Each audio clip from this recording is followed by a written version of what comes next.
to Disney Deciphered, a podcast helping you save money, time, and stress as you plan your Disney vacation. On today's episode, special guest Nick is on the podcast to talk to us about his kids' experience on the Star Wars Galactic Starcruiser. Find all episodes of this podcast at DisneyDeciphered.com, Apple Podcasts, or anywhere you find podcasts, and we'd really appreciate it if you could leave us a positive review. If you'd like to support the podcast, check us out on patreon.com/DisneyDeciphered, or you can support the podcast at no cost to you by using me as your travel agent. Get started by emailing Joseph Chung at travelmation.net. If you have any questions for the podcast, email us anytime, DisneyDeciphered@gmail.com, tweet at us at WWDeciphered on Twitter, or find us on Facebook and Instagram, Disney Deciphered. Thanks, and enjoy the show.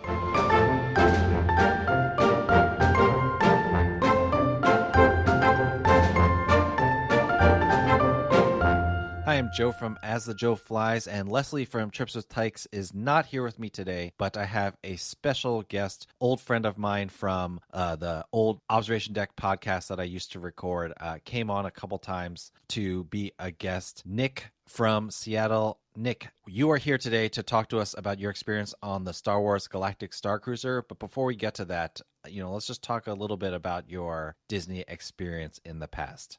Hi, thanks for having me on, Joe. I really appreciate it. Love the podcast, and I've learned a great deal from you and Leslie about how to handle Disney and Disney World. Being from Seattle, it's not as easy for us to get to Disney World. So when we do go, we try to just go all out and do as much as we can. And the Galactic Starcruiser was part of our trip this time, and it was great. This was about 2 months ago, and we had a great time. So love to talk about it. And do you guys go down to Disneyland like every once in a while, or was Disney World kind of it for you? Yeah, I grew up in LA, so I went to Disneyland all the time and grew up going there maybe about once a month on average until I moved away. And now that I have 2 kids, we do go on average about maybe once a year or so. But Disney World is just a whole nother ball game. A lot more parks, really far. So when we do, we try to as much as we can. And your podcast definitely helped us out with that. Back in episode 214, right around when the Galactic Starcruiser started sailing, Brooke McDonald was on, and she was on a media trip, and she gave us the 101 about Galactic Starcruiser. So we really suggest that you go back and take a listen to that after you're done listening to this. That's episode 214. It's from March 2022. But we have Nick on here today because I really wanted to talk to Nick specifically about his kids' experiences on the Galactic Starcruiser. Now, Brooke brought her kids as well, but since we were just getting to know what the Starcruiser was at the time, we didn't get to focus in as much on that. But the question I really want to zero in on and answer today is, or the questions are what do you need to know if you're thinking about bringing your kids on the Galactic Starcruiser, and what kind of experience do the kids have? So this episode is going to be mostly focused around Nick's kids' experiences, but of course, it is the Starcruiser, and Nick was there as well, along with his wife. So we'll hear about the adult experiences also. Now, before we get started, why don't you tell us the makeup of your family, and I guess importantly for this Starcruiser portion of your trip, and he was in the parks for 4 or 5 days before that as well. But for the Star Wars portion, what is your Star Wars background? Are your kids into it, or are they kind of going in blind? Are you more into it? Where were you all coming from?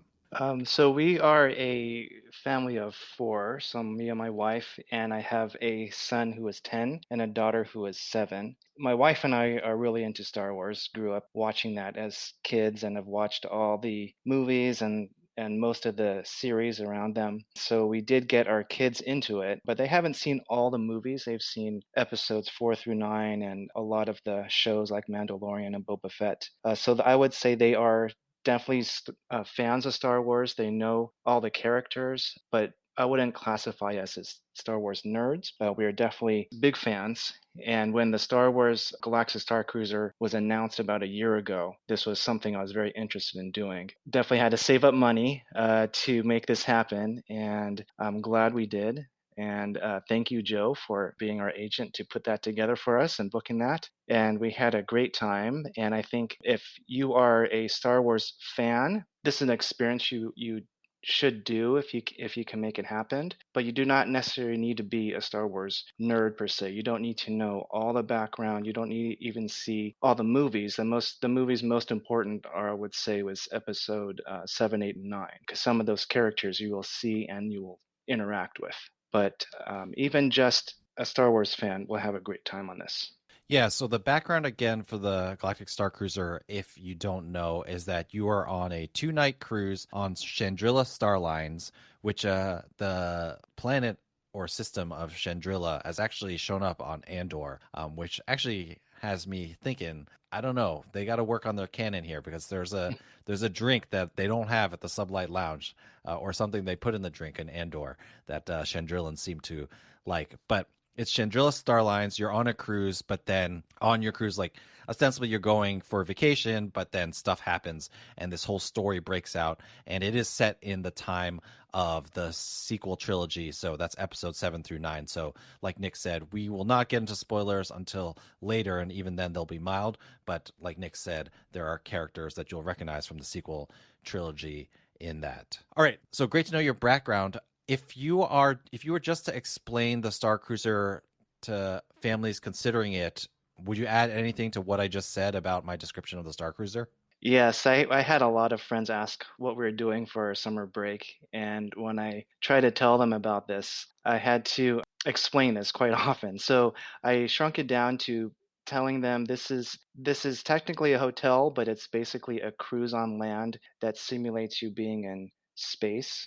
And it's an immersive experience where you can choose your own adventure. It's all inclusive, and you get to live out your Star Wars dream by creating your own character, interacting with others, and you get to live out your Star Wars fantasy. And a lot of my friends were very intrigued by that because this has never been done before and very unique. And from there, they just kept asking questions, wanting to know more. And so I think I would put it that way, that it's a all immersive role playing experience set in Star Wars. Do you or do you not use the term LARPing with your friends when you describe it? Or do they even know what that is? I do not. I think my friends would first of all may not know what that means, and I do not consider myself a LARPer per se. This is the first time I was doing some role playing or doing this kind of experience. But I unfortunately do not use that term. I think my friends would laugh at me. It would be an immediate unsubscribe to the conversation.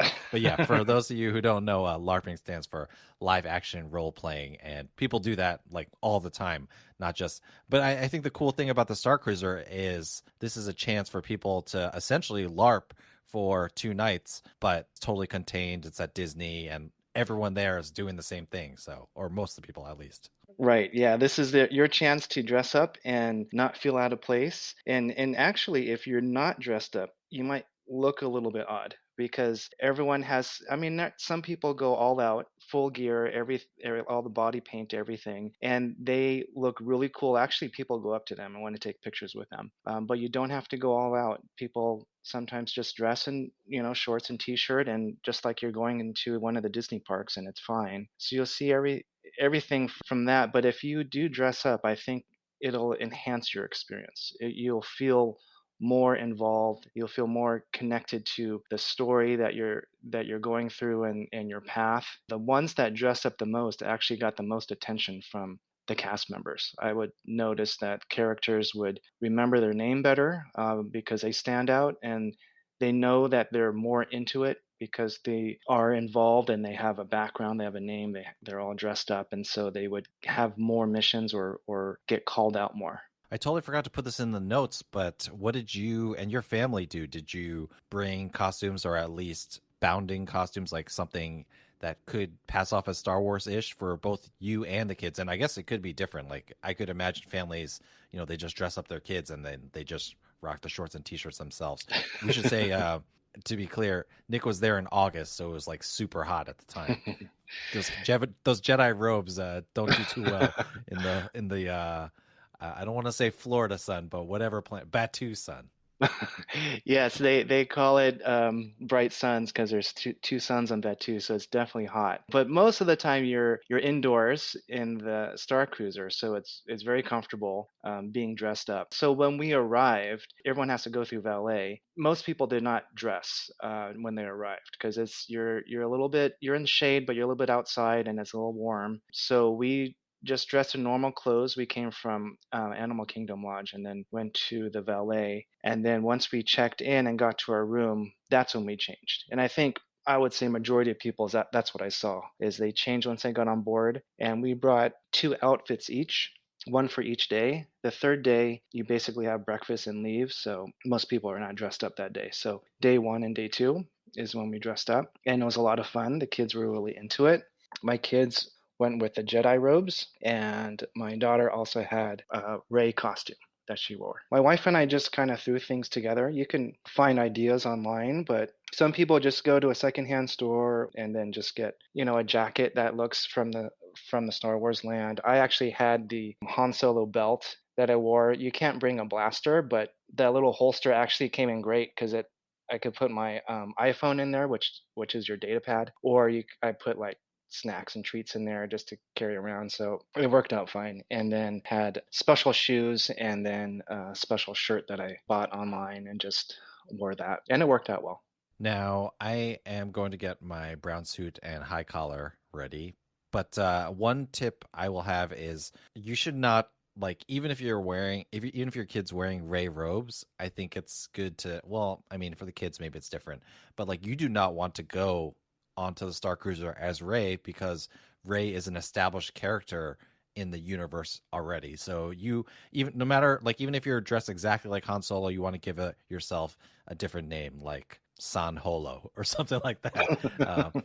Just so because Han Solo, he's a dude that exists in that time and place in the Star Wars universe. Now, I'm really curious, like when you boarded the Star Cruiser, my understanding is like you kind of go up in an elevator and you go up into the ship. What was your kid's first reaction to just going onto a starship? Like, what are that? I guess maybe this is one of those episodes where you should have the kids on, but generally I try to avoid those. But seeing it through their eyes, what did you see? Oh, well, first of all, they were very excited to go. You can't get on until 1 p.m., and they're very strict about that. So we were in line for a little bit, so it kind of built the anticipation. And then they bring you up in a little group. You have a little safety briefing by video, and then you get to go in the pod that takes you up to the Star Cruiser. And it's really cool. It's very, very detailed. The inside looks just like something from outer space, and there's port windows that kind of simulate when you're going up into space. And there's lights and effects and things like that. And then the door opens and then you're in the atrium. The first time you see the atrium is just a little bit overwhelming. You're actually there after thinking about it for months and months, and there's a cast member that greets you there and they walk you to your room and they show you around your room, and then it's my kids were just overwhelmed. They were so excited, they couldn't wait to start running around and exploring, and I had to kind of slow them down because we had to get changed, and then they were off. And that's basically how it was for the entire time of how much excitement and anticipation that building, and then just actually being there and getting to explore. They still talk about it today, and it's been over 2 months. We're recording this the day after Halloween, and last night before we went out to go trick or treating, I was just like the kids were just bouncing off the walls. They hadn't even eaten any candy yet, and they were just super excited. And this is like how I imagine kids must be when they're like getting on the Galactic Star Cruiser Oh yeah, so just being, I mean, the on kids love to steroids, dress up. maybe. Oh yeah, getting to dress up, and don't forget there's food and drink available all the time, and so they would just help themselves, and then they would just run around, and it was great. Just seeing how excited they were and how much it left an impression on them. And I actually asked them last night at dinner, as I asked them, what were your highs and lows from the Star Cruiser? And they said just being able to talk and meet with the characters. And then I said, well, what's your lows? And they said that it was only 2 nights. So I have they would have stayed there for a month, I think. They just loved it. That's when you need to teach them how money works, I guess. Right. Yes. Uh, now, there's one thing I'm curious about since you went in August. Like, I heard that right when summer started, the cast members were saying, I think they told someone I know, or I heard this anecdote somewhere. All the sailings had been like 3 kids, 5 kids, 4 kids, 6 kids, and then boom, in the summer, like all of a sudden there were like dozens of kids on the ship. So, how many kids do you feel like you saw on the ship? Did it feel like a pretty, I guess, average number of kids for Disney World in general? Did it still seem like there were a little bit more adults? Like, what did you notice in terms of how many kids there were on the ship? They were definitely more adults compared to the parks, but as far as the kids go, I think my 7-year-old was probably the youngest, and then the age range I estimate was, 7 to teenagers, and there were probably about 15 kids that I would estimate. But as far as elementary school kids, as which is what my kids are right now, there are probably about 8 of them. Mind you, they all found each other, and then they all ran around as a group, and it was really cute to see all the kids running around laughing and being so excited and running from place to place, from room to room. That was a little bit surprising. I thought that I was going to be with my kids together, that we'd have to always be together to do this data pad and figure things out and do missions together. But what I found was my 7-year-old especially loves playing with other kids, and she just loved exploring with them. The first day I was trying to think, maybe we should do all these missions, and I was trying to get her the best experience using the data pad. And then I decided, you know what? It's okay. This is what she wants to do. She wants to run around with other kids. She doesn't care about reading every single message on the data pad. And so I was fine with that. We eventually just left her data pad in the room, and she just ran around with her magic band and would tap different things and run around with other friends. And that's what she wanted to do. That was her best experience. And after the first day, I was like, oh, you know what? This is okay. This is what she wants to do. She's having the best time of her life. And I was very happy about that. Yeah, and then for those of you who don't know, data pads are like if you have your phone, if you're an adult, you'll get missions and messages and stuff through your phone through the app. But obviously, most kids don't have smartphones, so Disney will lend them data pads for the trip, which sounds like she made the right decision leaving it in her room. Now, since we just did an episode on kids being independent at Disney, sounds like you had no problem letting your 7-year-old run around everywhere. I mean, I feel like the Galactic Starcruiser, everything must be like super contained because you can't even leave without going in that elevator thing. So, did you feel pretty cool the whole time with her just going around? Yeah, it felt safe. The Star Cruiser is not that big. I mean, most events happen on just 2 floors, and so they can't really get lost. And even to get into the pod to go outside, I mean, you're free to do that, but you do need to have an adult with you when if you're a child. So they were very safe. They would not be able to get out on their own. And for the most part, she would actually find me to check in with me to tell her she wanted to share with me what she was doing and some cool things she's found, and then she would run off again. And so that's pretty much how it went as far as my 7-year-old. And funny story is the first day, the first breakfast, she was so excited to go to breakfast and see what they had, so she actually went ahead and we were walking a little slow behind her. And then we go into the dining area, and she already got her food, and she's sitting with a friend, with another family that we don't even know. She's just sitting with a friend with another family. We ended up just joining them and just talking, and that's how she rolls, my 7-year-old. My 10-year-old did a little bit of the same, but he was a little more wanting to explore with me and tell me the things that he found, and we kind of went together a little bit more. But my 7-year-old was just off to the races, and it felt pretty safe. That sounds like my 7-year-old who walked through someone's open door yesterday during Halloween, or opened the door and like let himself into their house. Just take some candy he's for like himself. he's like trick or treat, where are you all at? So yeah, kids. Um, let's this is a good segue. Let's talk about the food. I know that it comes in like very different colors and the food is one thing that I have not looked at a single actually I haven't looked at many pictures of the Star Cruiser in general, but my understanding is that you can essentially recognize what all the food is, but it's just different colors and maybe sometimes different shapes from what you're used to. How'd your kids do with the food? Were they excited to try food from outer space, quote unquote, or They were definitely down for it, which would surprise me. They're like typical kids. They like pizza and cheese pizza at that, and burgers and normal kid stuff. But I made sure to prep them, saying, okay, we're going to have really special food here, and it's from different worlds, and so I try to get them to have an open mind, and they actually loved it. They tried really weird, crazy stuff. I mean, it looks, by the way, it looks kind of crazy, but it's not anything too exotic what it's made out of. But it looks very strange. But to me, it looked really cool. And surprisingly, my son loved the blue shrimp, which is, very popular on the Star Cruiser. He thought it was the best thing, and he thinks to this day he thinks it's the meal that was the best, which surprised me. He drank way too much blue milk, which is all you can drink. I think his urine was turning blue at the end, but he loved It's that. just And it's not good. I mean, I don't like it personally. So, oh, yeah, I think the green is worse, but I think the blue is okay. And my daughter did try everything. And so I actually took pictures of all the food because I thought that was one of my favorite things was the food. It was interesting and it looked really cool and it tasted actually really good. And they bring you a lot, so you're not going to go hungry. And the dinner on day one and day two are definitely different with a lot of interesting names and backstories. And the chef talks to you on the second night about where the food comes from, its backstory, how they got it. Obviously, this is pretend play, but it's interesting. And so it keeps you engaged. And I think my kids ate it up, literally and figuratively.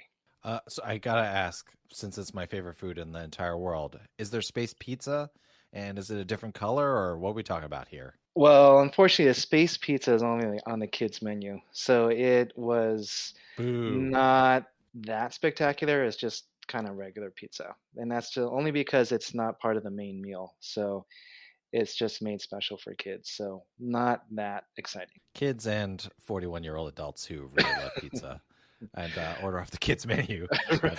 Yeah, adults. don't be ashamed. Don't be ashamed. I Um, would be ashamed. I'll eat the blue shrimp. It's fine.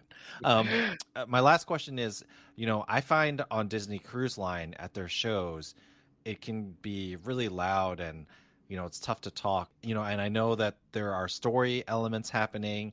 So the dinner experience, I mean, I don't think you're there totally to like talk to your family too much during it, but like how loud does it get? Like, does it get intense for the kids? I'm trying to speak vaguely here just because we don't want to get into spoilers yet. But what was your experience with kind of the volume of dinner? for the first night at dinner, about halfway through dinner, Gaia is the singer, and this is part of dinner is live music. So she sings and does walk around the tables, and so everyone's pretty much watching her. It's just dinner theater, so you're not meant really to talk during that time, which is just the second half. But the first half, it's not too loud. It's a little bit dim, but not too bad, and it's not loud at all. So just the second half, which is when the live music is. For the second dinner, it's the chef that is hosting the Taste Around the Galaxy dinner. So talking about each dish as it comes out. So it's not too hard to talk while you're eating and hear everything. There are a few story elements that no one's basically eating, they're just watching what's going on. Other than that, it's not super loud and you could easily have a conversation. Good to know. Let's talk about the room really quickly. Did you find that it was enough space for you and your family? Did the kids like sleeping in the bunks? Oh, my kids love the bunks. And so I'm glad it was 2 nights because that means each kid had one night on top. And so there was less fighting. The bunks were actually pretty comfortable. I tried to lay in there. The only thing is it's not really a sheet on top, it's a little sleeping bag. So you can open it all the way if you want to, but my kids love that. That has a queen bed, which is very comfortable. The linens are nice, and it has a nice bedspread with the logo on it. There's also a simulated porthole where you're looking out at space, and it changes based on what's going on with the Star Cruiser. So it's pretty cool. Like sometimes the Cruiser goes into hyperspace, and you could see, stars flash by, or there's little ships that go by and planets. And then when you're ready to sleep, you could push a button and it'll close and it'll be dark. There's also a flat screen TV that has just like a welcome sign on it. It says your family's name, and it shows a map of where you're going to. We never really used it as a regular TV, so I can't speak to that, but it is pretty cool to watch that. And then next to that is a simulated droid that you can interact with. So you can tap your magic band and ask it questions, or it could interact with you, read you a book or something like that. So my kids doing that. And then there's also a small pull-out bed for like a fifth person, which we didn't use. But interesting, we had just a standard cabin, but next door to us, we met the family next to us because our kids were playing together, and so the family let me into their room to check it out because they had a suite. So I got to look at the suite, and it's basically two rooms. One is a queen bed, and the other room is a sitting area and also has that pull out bed. They liked it because of the space, but that one does not have a bunk bed. And so they're a little bit bummed about that. So just beware if you are planning to book this, only the standard rooms have the bunk beds, not the suites. Good to know. Before we finally get to the story and some mild spoilers, in terms of merch, I know that there's a store that's open all the time, and there's a different store that like is kind of post story, like kind of real world store, like where it actually will say Galactic Starcruiser on it. The store on the ship is in world, so like nothing on there would say Disney World or Galactic Starcruiser. Did you guys buy any merch, and how did you decide what the kids could or could not buy?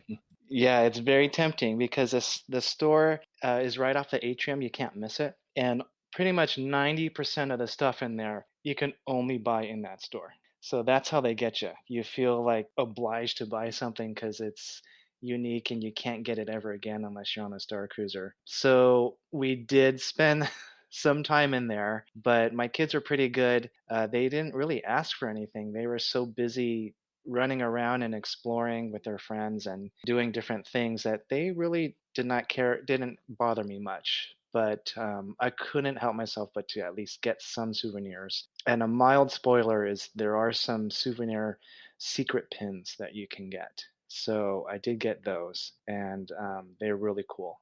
The store that's outside only opens when you leave. So on the last day, it's a little pop-up store in the valet area, and it sells a few things that you can buy online, but a lot of the stuff that's online you can't you there's a lot of the sizes are sold out, or they don't have good supply. So this store had pretty much everything. It had a lot of different sizes. It had a lot of good variety. So we did pick up a few water bottles and a few t-shirts out there on the way out. Nice. All right. Anything else you think we can talk about before we get into some mild spoilers for the story and that experience for your kids? No, let's go for it. All right. So, mild spoiler warning here. We will not talk about specifics about the story, but if you don't want to know like anything, this is the place for you to tune out. And I've warned Nick, he knows what I know about what's going on, but I told him to still be vague just in case he spoils me as well. First thing to talk about is there are different paths that you can take since this is a choose your own adventure. And obviously, I don't think it's going to shock anyone that there are good paths and there are bad paths and there are kind of like in the middle paths. I'm very curious, like, how did your kids go about choosing their paths? Like, did they just go with what their friends were doing? And I don't know, I can also imagine that like a gaggle of kids just ends up doing like as many of the paths as they want. Like I think of myself like playing Knights of the Old Republic when I was a teenager. Like I would just do like every single path until it forces me to commit to something. So what was that experience like for your kids? That definitely happened for my 7-year-old. She was doing whatever her friends were doing. So there's basically about 6 or 7 of them that would run around together, and the older one was probably leading the way because they did have a data pad, and so the rest would kind of follow and talk to any characters that they ran across. And it's funny, you could see them talk to one of the characters, and then once they were done with them, they would say, "Okay, go find this other character," and that's how he would get the kids to run away. And so it's funny to see all this happen. And the cast members are great. They really play into this, and it's funny when I saw my daughter talking to the First Order lieutenant. He can get away with this because he's First Order. He would kind of get in her personal space and be a little firm, and he would tease at her a little bit, in a jokingly way, and the kids will all laugh, and the adults got a chuckle out of it because he can get away with telling them, being harsh and kind of teasing them a little bit, and then eventually he would tell them to go find the stormtroopers and tell them something, and they would all run off. And so this would go on all day. So it's great to see. My 10-year-old, he was more about the data pad, and the more you do, the more you figure out, then you get little badges and get some points, or tokens per se. And so he was kind of about that. And so he was pretty engaged as far as doing his missions, and it led him down the resistance path. And he would tell me what he was doing, and then sometimes he would say, you know what, I can't tell you, it's a secret, I gotta be here at this certain time. And so I'll be like, oh, okay, yeah, you go check it out. My path was leading me towards a first order. I was trying to do kind of both and stay in the middle, because you could either go resistance or first order, or kind of play both sides as like a smuggler or scoundrel. So I try to be the San scoundrel. So like, Holo, obviously. yes, definitely. And try and see as much, or interact with as many people as I could. And if they asked me what I was doing there, I could always say, well, I'm just spying. So, it's okay if I'm here, and it's fine, because you could pretty much make up whatever you want and they will play into it. The characters are really good at improvising, but they also want to keep everyone engaged and no one left out. So they're not going to necessarily kick you out. The only time you can't go into something is if you're not on the list. So there are certain things that, or missions that lead you to other things, and sometimes you have to be on a list to get in there. So there are only a few things where you can't necessarily join because you're not on that path. But for the most part, you're free to answer how you want on your data pad, interact with who you can, and they must have some IT that kind of recognizes how long you're with a certain character, because on your data pad it'll kind of tell you who you're kind of aligning with. And that's how it starts to do some algorithm to figure out, are you leaning towards resistance or first order? And then it kind of unlocks more missions based on that. It's the same Bluetooth COVID exposure tech, I'm sure. Yeah, It's gotta be exactly. something like that. It's just crazy to me whatever tech they must be using on the back end, because not to nerd out too much about the mechanics of the game or whatever, but the actors must be communicating to each other somehow offline, because if the Lieutenant Croy is sending kids to the stormtroopers, he must be like at least somehow giving the stormtroopers a heads up about what's going on. Like people got to be, Well, I don't know, like they have earbuds, I don't know how they figure it out. yes. I was actually going to tell you that. Yeah, they do have earbuds in, and then who knows who's watching this game? It could be some creepy Netflix series or something like that with Space all these space cameras. Space Odyssey. Yeah, right. But no, it's Hal, pretty it's interesting. Hal Solo. Exactly. But it's pretty interesting how this all works. I mean, I'm sure, whatever you're answering, these are basically choose your own. It's just multiple choice. So it's not like you're actually interacting with someone live on the data pad. But you just need to be in proximity to certain characters. And then it somehow knows how many minutes or whatever they measure who you're next to. Because I don't think it knows if you're actually talking to them. So like if you're a person that is not super extroverted and you don't want to necessarily talk to everybody, you don't have to. You just need to kind of show up. And then if you see like a bunch of people kind of going off to do something, you could just walk with them and kind of listen in and see what's going on, and you will actually get those, I guess, quote points for interacting with that character, and then that will lead you down kind of that path. So all you need to do is at least be a wallflower, or follow some groups around, and then you will start to get some missions. It doesn't mean you have to be the one talking to the character if you don't want to. It's just being there, being involved. And so I think that's why this might appeal to a lot of people, is if you're the person that loves to get in there, wants to talk to everyone, you can. But if you're not, you could still interact and be involved, and your path will still advance. So did your kids ultimately end up on separate paths, or do they both end up kind of resistance in the end? They both ended up resistance in the end. My daughter was a free agent per se, because she was going along with what the other kids were doing, but they all kind of ended up resistance. And my son definitely ended up resistance, and that's what he set out to do. And I was first order, so we had different missions on the second day. I actually don't know a whole lot what he did, and he won't even tell me because he's kind of protecting that, because he thinks I'm first order. So it's kind of funny how you can do that and kind of play off each other. So we had fun with that. And my wife ended up being more resistance as well. And so then, I know there's a final kind of climactic story scene that happens in the atrium at the very end. Did the kids feel like that was a satisfying conclusion to the stories that they had made for themselves? Yes, I think they set it up where everyone should hopefully feel that way because however your paths diverge or converge or however you get there, the last part of the second day is when everything culminates together and all the characters there are there and most everyone is there to see what happens at the end. And so I think they do a good job of trying to get everyone together to do a conclusion so you feel like your story and your path is complete and you know what happens at the end and so you can leave kind of satisfied the next morning. And technical question for kids. It's like the fireworks question. Is it set up in a way that like even short kids should be able to see? I'm assuming that we're trying to avoid shoulder kids with such a small group and such a small space. What are the sight lines like for the little ones? My 7-year-old is pretty short. We're pretty low on the percentiles chart. So these are things that I think about. Hey, I feel you. My 7-year old is probably 12th percentile.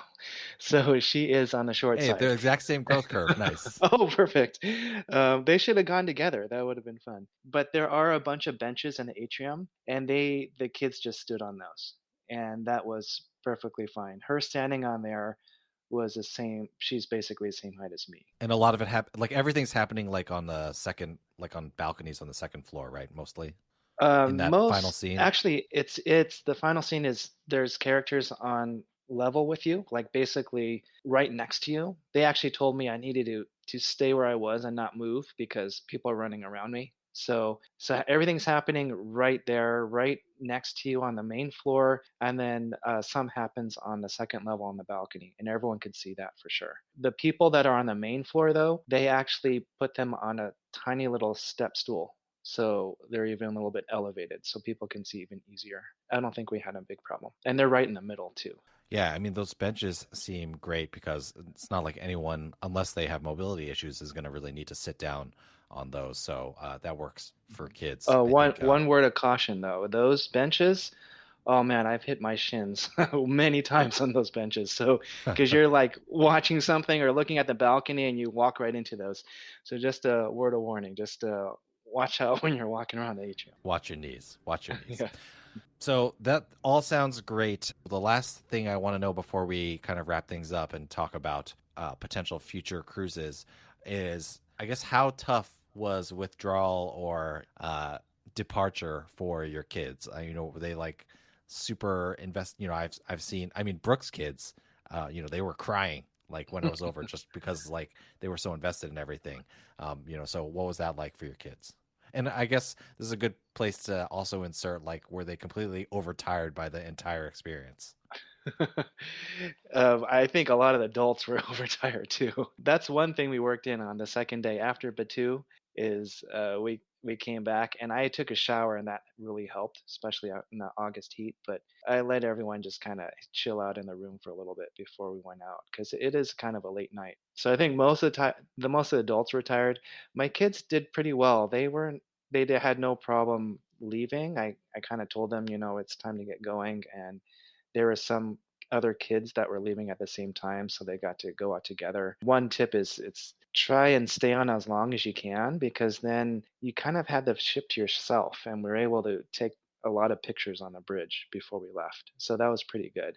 And then what also helps is unfortunately getting them a little gift in the gift shop on the way out. So my kid might have gotten a water bottle on the way out, but they had no problem leaving. They were not any tears, but we did get to talk about it the whole next day. And we actually went to the Disney Typhoon Lagoon the next day. So my daughter and I swam, and my son and my wife just kind of chilled out and kind of decompressed. Awesome. Well, I mean, it definitely sounds like you felt like it was worth it. And, just for so people know, in general, for a group of four, it doesn't have to be a family of four. It's around $6,000. I mean, it's plus or minus depending on when you are going exactly. But my question for you is like, do you have any plans, or would you consider going back, or do you feel like Star Cruiser would need another story? Or would you be interested in going like adults only without kids? What are your feelings about future missions in general? Well, I think as a family, that we wouldn't really be in a big rush to go back right now. I think this was an amazing experience that my kids want to do again. But for my wife and I think if there was a different story or if something had changed up, then we would consider that. But I don't think we'd be in a rush to go back right now. If it was for adults, that would be a different experience. I think if it was for adults that were really into it, they are good to make enough paths where you could do it a second time and choose a different path, do different things, because there's so much to do and different things going on at the same time. I would go again if it was maybe a group of friends. But for my kids, I think it would be more fun if there was a new storyline. Yeah, I also feel like with kids, it's like they did it this one time and like this is their story, this is their experience. And if you do it again, it's kind of like, which one is their experience. And because it's so story heavy, and I also think your kids really, well, I don't know about other cruises, but it sounds like they had a really good group of other kids to be with. I can imagine there are sometimes, you know, groups of kids who just don't interact at all. Like I was listening to a DCL podcast and they were talking about Edge or Vibe, like one of those kids clubs, and like sometimes the kids just don't talk to each other at all. So it sounds like it was like it worked out A perfectly dud. for you all. Yeah, if we didn't go during a school break, like if we were to go, say now when kids are in school, completely different experience for them. And especially my 7-year-old, she just loves interacting with other kids. That was her favorite thing. And obviously with the other characters. So if there are no other kids, her experience would be greatly diminished. And I don't think she would have had the best time. She would have a good time, but not the best time. But with the other kids, she had the best time and that was great. Yeah, that makes me wonder if like this is something that if you have three families that want to do this with kids that are like friends already, maybe that would be even like a more fun experience just because like they have pre-existing relationships and stuff like that. Oh yeah, for sure. Yeah, if your kids are going with other ones and they're into a little bit of dressing up, that would be the best. I mean, it might even make sense to spring for a suite then if you're all splitting it. I can't remember the maximum size but It's eight. that might Yeah. make sense. Oh, okay, Yeah, then yeah. two families of four. Yeah, it could work. And actually, for that captain suite, grand captain suite, I think Mhm. is what it's called. It only comes out to like a couple thousand. To, not only this is a lot of money we're talking Right. about here, but it only comes out to like 2 or 3 thousand more. And then you're splitting it amongst eight. So Hmm. it's not the worst thing. And they have like tables inside the room that you can use and stuff like that. So yeah, and I think those Grand Captain suites have bunks as well. So Oh, that's you good. know, Yeah, better than that's some of the that's other great for suites. kids. Yeah. Yeah, So and a lot of the missions require you to kind of solve little puzzles and things like that, kind of like an escape room, but not that hard. And so having the kids do it together, I think that would be great. I mean, if I wish my two kids got along well, but they don't, so they did you not mean do with things each other? together. Right? Yeah, Love, exactly. lovely, lovely. Yes, Right. But I if hear you you. had, yeah, but if you had your kid with a cousin or someone and they actually solve things together, I think that would be great. And they would really like that. It's much more fun doing it with another kid than say your dad or something. And there's a lot to do on that too. A lot of puzzles and things to hack and figure out. And so that's another thing that they can do together as well. Yeah, and then in terms of the adults only trip, just I'm sure people may be curious about my. I've talked a few times about trying to put a crew together. Well, Nick, I will tell you that I have friends who we've been talking about. Well, we were supposed to like go to Las Vegas in like 2020, Hmm. and we go every couple years, but it's going to be at least 3 years now that we haven't gone to Vegas. And I was talking to them, and I was like, it's been so long that I think our tolerance for how much we're willing to lose at the tables, that could be approaching $1,500. If we're willing to lose $1,500 at the table, we've been to Vegas quite a few times together. Why don't we try something new, guys? So this is my current angle, and I've definitely am ashamed to say, or not ashamed to say, but like I've definitely lost close to $1,500 in Vegas before, not in 2 nights, but it happens. So you know, Um, Well, just you something guys to can think do the about. you can guys can do the Savok tournament and put some real money on there. And Wait, can you? no, I think that's frowned upon. But You gotta do it. You you gotta could do it buy on a this. set and do it in your room. Yes, everyone will gamble for their fare on the cruise, and one person will get to go for free. Yeah. So, but yeah, that's my current machinations trying to get my friends to go. Although my friend I texted about has completely ghosted me on the text, so Oh, maybe he's my out. grand plan isn't coming together. Well, Well, go get ahead. Leslie there. Maybe she'll go with you. Well, I was saying to her that we can, if we both bring our families, then maybe we have the built-in kids can hang out together thing, so we can see how that goes.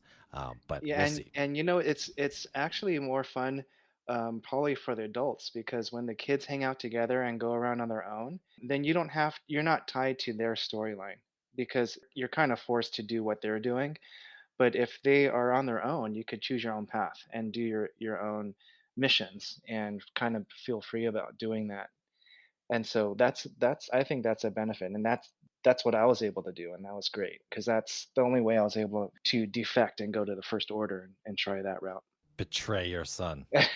How dare Well, I you? actually I know, but it's great because he doesn't let me live it down, and it's really fun, and they still talk about it. And we did the droid building as well, and they still play with that at home too. So I think that either the droids or the lightsabers is the ultimate souvenir. It just brings back all the memories, and I think that's really what I want for them. That's awesome. All right. Well, thank you so much, Nick, for sharing your experience with us and your kids' experience with us. Do you have, I forgot to put it on the agenda, but I know you listen to the podcast enough. Do you have a Yes. Disney do or don't for us? I knew you'd be ready. I definitely have one. I have a few. So the Disney Do is you are on your data pad this whole trip. This is what's kind of driving your story, and so you're really tied to that. And then at the end of the cruise, it just goes dark. So it's so strange because you're leading up to the Star Cruiser, 60 days it comes alive, and you need to have a reservation number to activate it. So it comes alive at about 60 days, and the excitement builds, and then you're finally there, and you're interacting with it nonstop for 2 days. And then you leave, and then it kicks you out, and you're done. And then you can't even open it or look at it. So my Disney do is that last day, my son had his data pad, and I took a video of him scrolling through his data pad, and he was showing me all the things he unlocked and all the how much money he got and what he was doing and his look because you could change your outfits and things like that and so I'm glad I did that as a do because now he still sometimes wants to look at it and remember what he did and then for mine I had to unfortunately just take screenshots but I'm glad we did that so we can remember what we unlocked and how far we got in our paths. So I would say that's a Disney do. Don't forget to do that. And did you have a Disney don't as well? My Disney don't is I would say once you're committed to the cruise and you are booked, then don't focus on the cost anymore. And I know you mentioned this on your podcast before, it's a sunk cost. And so once you are committed and you're there, then don't focus on that, just focus on having a great experience. Just you're there to enjoy yourself and interact and experience what you can as much as you want to. But if you're focused on trying to get the most value for your dollar or try and do as much as you can because you paid this cost, I think it'll diminish your experience. You want to just go in there with an open mind and do what makes you happy as much as you can, as much as you feel comfortable with, and don't focus on that sunk cost anymore. And I think you'll have a better time. Great advice. Well, Nick, thanks again so much for sharing your experience. Really loved hearing this. Definitely going to lighten my wallet. So I guess no thanks for that, Nick. But Well, hey, all if you have that extra slot open, I'm always available to fill in. all Just right. throwing that out there. I hear that. I hear that. Yeah. So thank you everyone for listening. And other than that, thanks, Nick, for taking the time to talk to me. And Leslie, if you are listening, I will see you on the Galactic Starcruiser? Question mark. Thank you, Joe.